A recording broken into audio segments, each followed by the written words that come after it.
იყო და არა იყო რა. დედამიწის კიდეზე არსებობდა ხელუხლებელი კონტინენტი. ანტარქტიდა. ეს იყო დიდი ყინულოვანი სამეფო.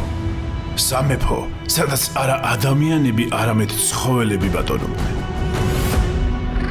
იქ ბინადრობდნენ პინგვინები, ზღვის ლომები და ვეშაპებიც კი, რომლებიც ტურისტების თვალწინ სრულიად როელურად და თავისუფლად ცხოვრობდნენ.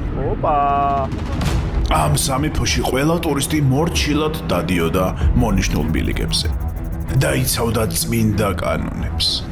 არ შეეხო, არ გადაუხვიო, ხმა არ გაიღო.